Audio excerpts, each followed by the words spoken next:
There's a 2,000-year legacy of anti-Semitism and hatred in the name of Christ and Christianity that I think every Jew that's brought up with any sense of identity hears about. We're Jews, they're Christians, and they blame us for killing their God, Jesus Christ. When my grandfather died, I was 6 or 7 years old, and it was a very hush-hush thing. Nobody wanted to talk about it. What happens after you die? We weren't even allowed to go to the funeral. I remember asking my teacher in synagogue, what happens after we die? And she didn't really know. She said, go see the rabbi. So I met with the rabbi, and I remember him telling me the story about a man climbing up a mountain, and he's only seeing the trees, and he's journeying up the mountain and never sees what's over the other side because he's climbing the mountain. But God, who is at the top of the mountain, sees over the other side of the mountain. And that was my rabbi's answer. The rabbi had no more idea than I did what happens after you die. He didn't know.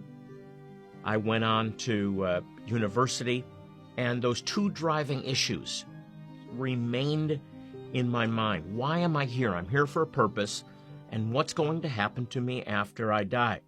I got involved in drugs and rock and roll. I started to go to Grateful Dead concerts and doing drugs, and that was, I guess, sort of a hobby for me.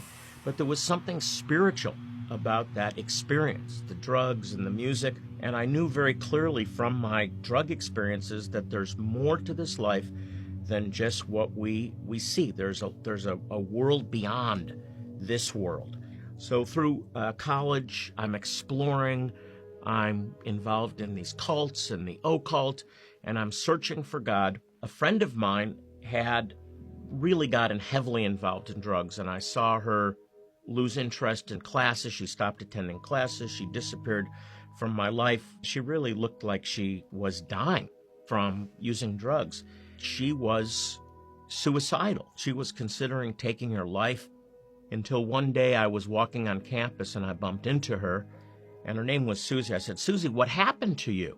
Because she was smiling, she was vibrant, she looked terrific, and she began to tell me that something profound happened. She had wandered into a pool hall, and the owner of the hall had just become a Christian, and he witnessed her, and he told her about Jesus, and she had prayed with him to accept Jesus, and now she was born again. Her life had completely been transformed.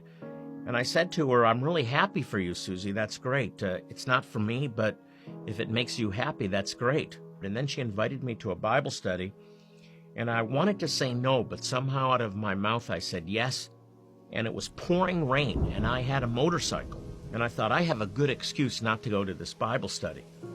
But I remember getting on the back of the motorcycle and driving through the pouring rain to this Bible study that I didn't want to go to.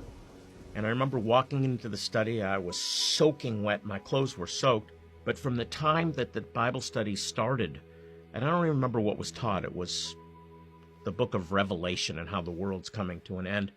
But I just thought, I want to get out of here. But I couldn't because my clothes were in the dryer, so I was a captive audience.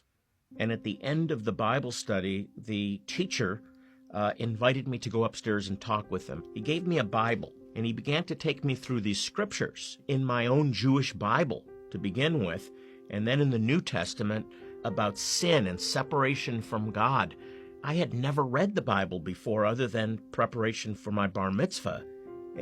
We Jews are supposed to be the people of the book, but most Jewish people have never even read the scriptures that we claim to be our own.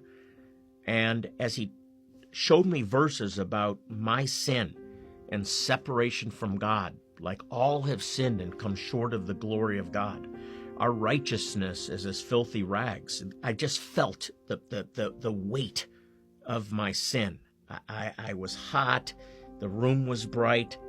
I felt the presence of what I knew to be God himself. And so I prayed this prayer with him, and as soon as I prayed, the room went back to normal temperature. The The lights went back to normal. The sofa that felt like it was holding me in place released me. The Bible shrunk back to a normal size. My clothes were presented to me dry. I changed and I raced home and tried to forget this experience, but something changed in my heart that night, and I had a desire for the first time to read the Bible. I had never read the Bible before. I claimed to believe the Bible, but I didn't really know what the Bible said other than the stories that I had learned growing up. And I just devoured the Bible, and I began with the book of Matthew. I had never read the New Testament. I was taught that the New Testament was the Christian Bible. The only connection that it had with my heritage as a Jew is that it was anti-Semitic. And much of Judaism, as we wandered through Europe and other nations, was an effort to survive in what became a Christian world. Christianity was defined by its hatred of the Jewish people and blaming the Jewish people for almost 2,000 years now. So for a Jew to consider Jesus, there's really a terrible history to overcome. But I really felt this pull to read the New Testament. And I began in Matthew chapter 1. Right in the beginning, it listed the genealogy of Jesus. Jesus, the son of Abraham, the son of David. And that just jumped out at me. And I immediately it was shocking. What is Abraham and David, two of the greatest men in our history, doing in the Christian Bible? I discovered things that were completely different than I had been taught growing up. I discovered that Jesus was Jewish, that he had a given name, a Hebrew name, Yeshua, which means salvation, because he will save his people from their sins. I discovered that he was born in Israel of Jewish parents. I thought he grew up in Rome, in the Vatican. All of the first followers of Yeshua were all Jews, and none of them converted to another religion. They didn't convert to Christianity. There was no Christianity. No, they were Jewish men and women who had found their promised Messiah from their own scriptures, the Tanakh. And that changed my life. I began to find the answers that I had been looking for in my own scriptures, in the Tanakh. I discovered that God had a purpose for my life, and that purpose was to know him, to walk with him, to serve him. I discovered that there is a life after this life. I knew almost immediately that God was calling me, that he had a destiny for my life to serve him full time. I ended up moving to Russia after leading a Messianic congregation from a number of years in upstate New York, and then began to work in Ethiopia, in Zimbabwe, throughout Africa. And for the last number of years, we've been providing medical clinics where we provide dental care, eye care, medicines, even surgeries, free of charge. We just do it to serve and to let people know that God loves them. And my brother was a photographer. That's one of the things that he did. And I was able to bring him to Ethiopia as our photographer to one of our medical clinics. And he experienced in that clinic the presence of God as lives were being changed.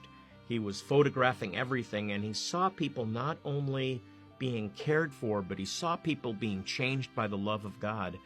And I watched him. I had the joy of watching him go through the same experience I did as he received Jesus, Yeshua, into his life and was completely transformed. He passed away from cancer fairly recently, but I know where he is today, and I'll be seeing him again. This is my destiny. This is my heritage.